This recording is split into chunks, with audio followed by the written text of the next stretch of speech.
bem com você? A paz de Jesus. É com muita alegria que eu quero acolhê-lo mais uma vez em nosso canal para esse programa O Poder da Palavra.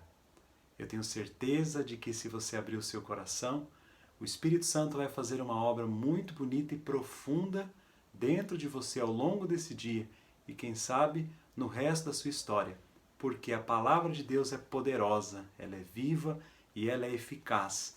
Ela tem a capacidade de criar ou recriar todas as coisas no nosso interior e também fora de nós, na vida dos nossos.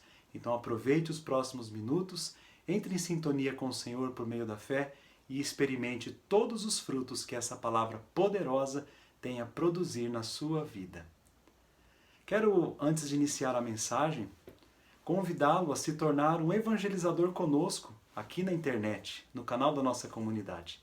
É muito simples, basta que você se inscreva no canal, de preferência ative as notificações e, na medida do possível, curta, compartilhe e também comente as postagens que você acompanha dentro do canal. Para quê? Para que o canal ganhe corpo e assim ele alcance mais pessoas. Porque o nosso propósito é esse, alcançar pessoas e mostrar a elas a beleza, a bondade, a misericórdia que há no rosto de Jesus, nosso Salvador. Este é o carisma da nossa comunidade, ver e fazer ver a face de Cristo. Então eu te convido, junte-se a nós, vamos evangelizar pela internet. Na mensagem de hoje, baseada no livro do profeta Abacuque, capítulo 3, versículos 17 seguintes, nós vamos aprender como nos posicionar diante de cenários e circunstâncias negativos, desfavoráveis. Sabe quando tudo sai do controle, nós não temos perspectivas e parece que tudo está dando errado e vai continuar? Então, foi diante de um cenário como esse que Abacuque escreveu o texto que vamos ler agora. E ele nos ensina um segredo muito importante para sabermos lidar com esse momento de crise e, passando por ele, alcançar as graças e as bênçãos que o Senhor tem preparado para nós. A palavra diz assim: Então a figueira não brotará, nulo será o produto das vinhas, faltará o fruto da oliveira, e os campos não darão de comer. Não haverá mais ovelhas no aprisco, nem gado nos estábulos. Eu, porém, regozijar-me-ei no Senhor. Encontrarei minha alegria no Deus de minha salvação. Meu Senhor é minha força. Ele torna meus pés ágeis como os da corça e me faz andar sobre os cimos.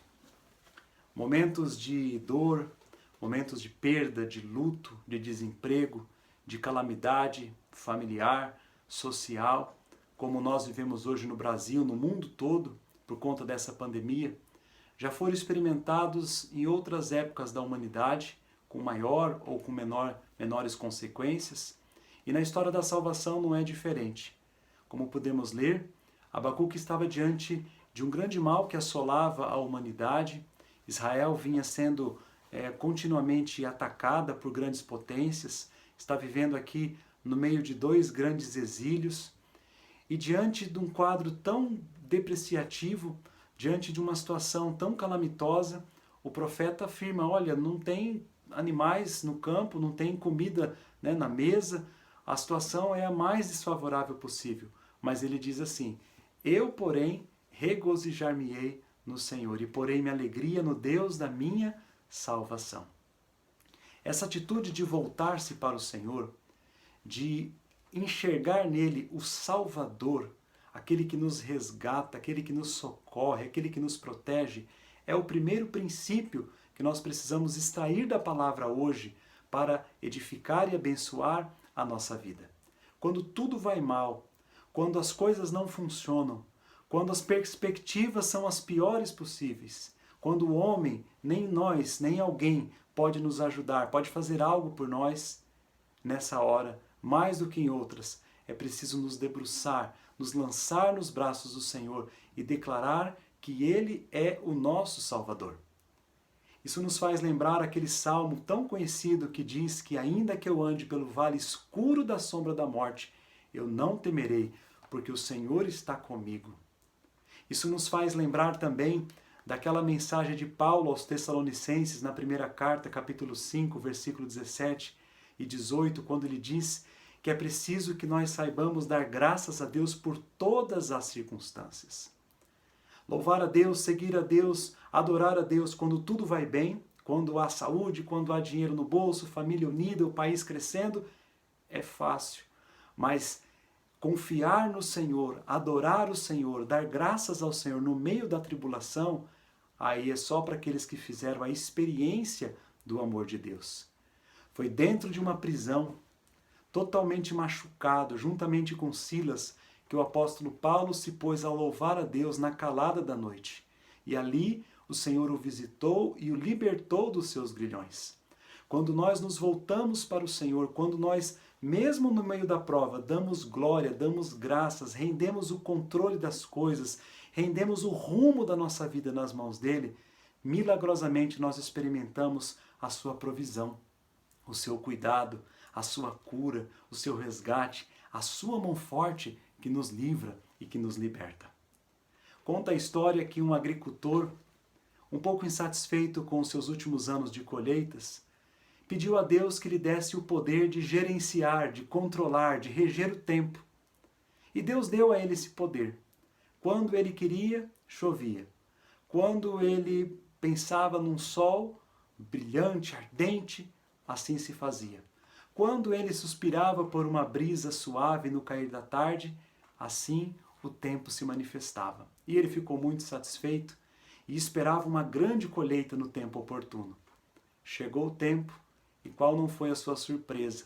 A produção, que já não era muito boa, ficou ainda pior. E ao invés da alegria, do entusiasmo de uma grande colheita, veio a frustração. Veio um sentimento de que tudo que ele fez não valeu a pena. Nessa hora ele voltou-se para Deus novamente e perguntou o motivo, o porquê daquilo ter acontecido. E Deus falou para ele, olha, você podia pedir seja o que for e você alcançaria. Mas ao invés de pedir o que convinha, você pediu só o que lhe interessava, o que lhe era mais importante. E você deixou de lado, por exemplo, as tempestades. E as tempestades, elas são um fator fundamental no processo da agricultura. Por quê? Porque elas limpam o solo, porque elas afastam as pragas, porque com os seus ventos elas fortalecem, por exemplo, os talos do trigo para que depois ele suporte os grãos. Então, tirar as tempestades como você fez foi determinante para que você não obtivesse os resultados que esperava.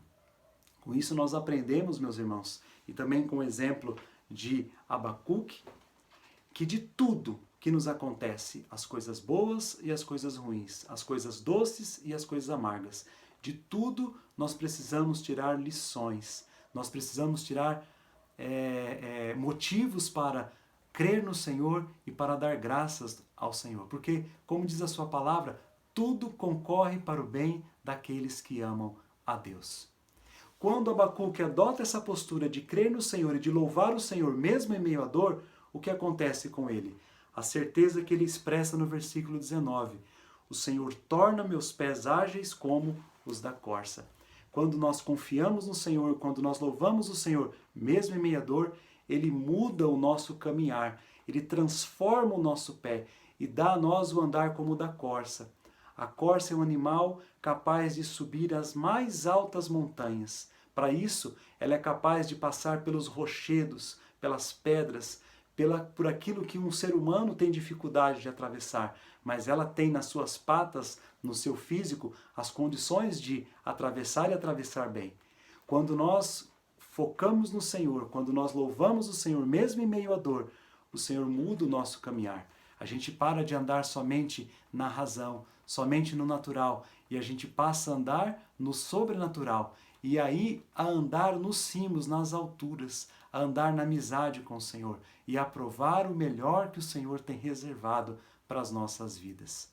Aprendamos com a palavra de Deus, a mesmo em meio à dor, abrirmos mão das nossas coisas, louvarmos o Senhor e experimentarmos a mudança do nosso caminhar, a mudança do ritmo da nossa vida, que nós saibamos andar no sobrenatural e viver os propósitos e os planos que o Senhor tem para nós.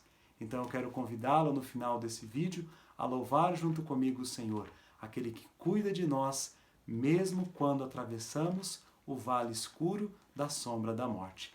Te agradecemos, Senhor, pelo teu amor, pelo teu cuidado, pelo teu carinho, pela tua provisão, pela tua proteção para conosco, mesmo quando os dias são maus. Que o Senhor nos dê a fé necessária para atravessar a turbulência e para colher lições e bênçãos, mesmo em meio às tempestades e às tribulações.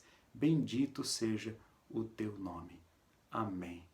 Obrigado pela sua companhia nesses minutos que ficamos juntos. Deus te abençoe e até o próximo programa.